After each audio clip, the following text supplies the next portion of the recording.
You know that person who says, I love shopping for you at Christmas, and all you're thinking is, I hate everything you buy for me. It happens every year. We re-gift, return, or even donate those presents that we loathe. The days of writing your list to Santa are over, and since it's not appropriate to register for holiday presents, getting what you actually want seems pretty impossible. Until now. Joining us with some solutions to getting what you want this holiday season is Lisa Schey, the founder and CEO of Beverly Hills Manners and the author of 24 Karat Etiquette, Lauren Lumsden, senior editor at The Daily Candy, and Lindsay Roberts, founder of thegiftinsider.com. Welcome, ladies. Hi. Hi. I can't believe how close Christmas is, and I have a few family members that just don't have any interest in asking me what I want for Christmas. I'm not writing a list to Santa anymore. So, Lisa, is there a polite way to ask someone for exactly what you want for Christmas? Well, I think it's definitely a little bit of a difficult subject in the sense that there really is no graceful way to ask for something. I think that sometimes it comes across, unfortunately, as a little bit greedy.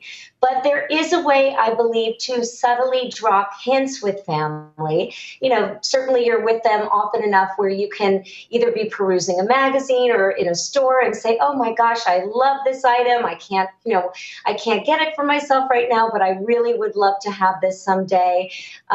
Sort of these little hints that let them know what you like, because of course the last thing we want is to have someone, spend money on us and have it be something that we don't appreciate or enjoy.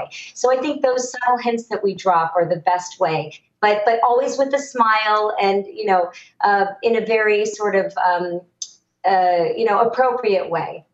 Lisa's exactly right. It does come off sometimes as greedy if you're trying to pinpoint exactly what you want. But when I got a text message, I think last Christmas or a Christmas before, where a family member asked me what size shoe I was in a clog or a mule, I almost threw up on my phone. No size, because I'll never wear them. And that's this difficult line of, you don't want to come off as greedy, but I don't want someone to waste their time or money on something that I absolutely hate. So Lauren, is there a way we can start taking advantage of the internet, of these wonderful sites that we spend all of our time on to push people toward what we actually want and not a pair of clogs?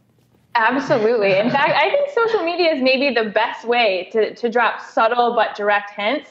Pinterest is the one that comes to mind. I actually make a whole Christmas list, Pinterest board, or Pinterest list, and then put it on Facebook, put it on Twitter.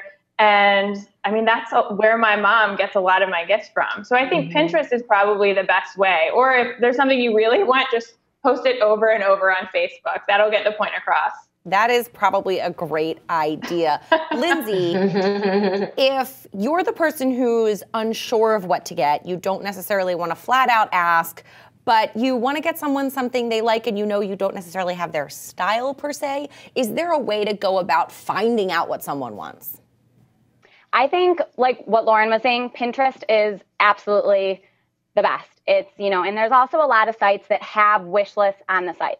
So if you know that the person who you're trying to get this special gift from is on the Fancy has a great wish list. There's a lot of different sites that make it all so you can highlight and really try and find that out. I think another good tip for that is Instagram. So if you're shopping and you're out taking a picture, hashtagging want, it's showing everyone what you're into, what's cool, and it's a very normal thing to take a picture of, and then hopefully whoever is gifting you will see that and you'll get what you like. Now, my mom has taken advantage of my Pinterest before. She's a fantastic gift giver. Let me just lay that out there right there. She gets the best gifts, but was checking out my Pinterest board and for no reason just bought me some stuff in the summer that she saw that I wanted. And that's amazing. It's amazing that we have the ability to do that. But Lisa, how do we tell our grandmom who's never heard of Pinterest and does not know what the internet is that we don't want another pair of socks or a sweater with a poodle on it? Right. Well, that's when I say, and I'm going old school. I didn't even think about the social media hints that could be dropped, which these younger ladies definitely thought of. But again, it's when you're spending time with grandma, I guess, and just letting her, sharing with her what you're interested in, and maybe your hobbies. Maybe you took up painting all of a sudden. maybe you like sewing, whatever it is, and those subtle, through conversation, really, in communication, whether it's phone, whether it's a letter, just sharing with her your interests, and that will hopefully lead her down the right direction. So you won't receive that, horrible holiday Christmas sweater, that she seems to send to you every year. Now, Lauren, do you ever use other friends or family members to try to hint to people about what you want? If it's grandmom, can you tell your mom to hint to grandmom so that grandmom doesn't think you're asking for something in particular? Oh, yeah. I mean, I definitely do that. I tell my sister to tell my mom and dad what I want, every day. In fact, tomorrow is my birthday, as a matter of fact. Oh, happy birthday. Thank you. Thank you. And I told my sister to tell my dad that I wanted a gift card from Madewell, and that's what I think he's getting me. So yeah, I think it's definitely okay to go through other family members to get to other ones, because they're going to ask the same of you. My sister will definitely ask the same of me when it's her birthday. I agree. So Lindsay, if you don't get what you want and you want to return, how do you handle asking where you bought it or for the gift receipt if it doesn't come in the box? Or do you just suck it up and keep it? Sometimes I think it depends on the type of gift. If it's something that can easily be regifted, we are fine with regifting. We can ask Lisa her etiquette tips on it, but with some things, we're fine with it. Things like a nice bottle of wine or prepackaged things that maybe we would recommend giving the following year. Not necessarily giving, make sure you can't give it in the same social circles. It can't be something that's personalized or unwrapped. But if it's something like that, then we're definitely okay with regifting it. But you can subtly ask. I think, everyone really wants you to like the gift that you're receiving. So you can just ask, maybe say you're looking for a different color, and they never need to know that you exchanged it. Right. So Lisa, for those gifts that we exchange or we regift or we pack away somewhere far, far in the depths of our closet because we don't love them, how do you manage talking to that person again when they want to know, did the sweater fit? When they want to see if you're wearing it? When they come over and they want the vase to be on the dining room table? How do you gracefully tell them, I didn't love it? Or do you say, oh, it broke, it ripped, it didn't fit? I can't find it. Someone stole it. I was robbed. This is certainly where, of course, a little white lie wouldn't hurt. I don't think that you have to be perfectly honest with them and let them know perhaps that it wasn't your favorite gift. Sometimes we do keep the items. We may not have them on display, but if we did keep them, we can put them on display when the person comes to the house.